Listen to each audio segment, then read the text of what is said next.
Over 40 years ago, the Supreme Court affirmed that Americans should not be forced to help an organization whose core practices violate fundamental public policy or promote illegal conduct. That was in the Bob Jones University case, where Bob Jones claimed its religious beliefs permitted it to reject any student who is married to a person of a different race.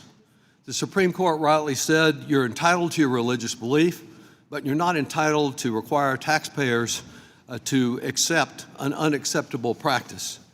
This bill would essentially repeal the Supreme Court decision in Bob Jones and go much further by decreeing that any belief or practice concerning marriage, sexuality, or gender identity can never again be treated as inconsistent with law or public policy. Nor need such a belief be a central tenet of the particular faith. It can be a marginal or incidental consideration. This bill directs the IRS to ignore a group that invents a belief tomorrow, purely to discriminate, with no grounding in religious tradition. The Supreme Court decades ago rejected state prohibition of interracial marriage, but under this bill, all it takes is a professed belief that marriage must be within a single race, white nationalism, to justify employment discrimination. Similarly, 6 years ago, the Supreme Court held that firing a person for being gay or transgender constitutes illegal discrimination.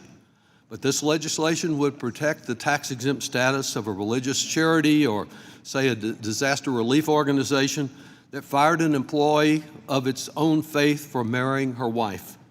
This is a roadmap around the non-discrimination laws of multiple states and cities across our country.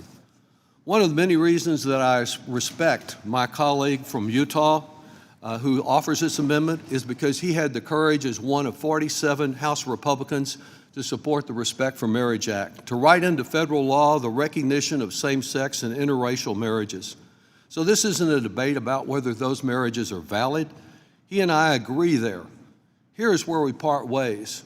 He believes an organization should be able to keep its taxpayer subsidy while discriminating against the very marriages that both of us voted to protect. I don't.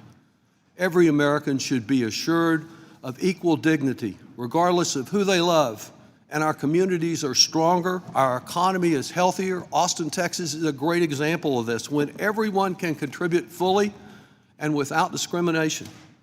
We should not recognize a family's marriage with one hand and fund discrimination against it on the other. Nor does this bill operate in a vacuum. It arrives amid a sustained campaign, state resolutions from Republican groups demanding the reversal of the ruling on gay marriage, justices openly inviting another challenge, a deliberate culture of fear that's meant to pressure people out of living as who they are. That is how authoritarianism works. It rewards those who fall in line and punishes everyone else, and this bill would again make our tax code one more weapon in that awful campaign. But as written, this bill goes much further than anything that I believe the sponsor really has in mind. By exempting practices concerning marriage, all of them from the public policy test, he covers child marriage. Right now, Andy Biggs, the Republican nominee for governor of Arizona, is being questioned about his previous action as state Senate president in killing a 2013 bill the Arizona House had approved to rein in a police force that had become the enforcement arm of a sect that forced girls into underage marriage. That'd be covered and excused by this bill. The tax court in 2010 made a decision that denied tax-exempt status to an organization whose stated purpose was to decriminalize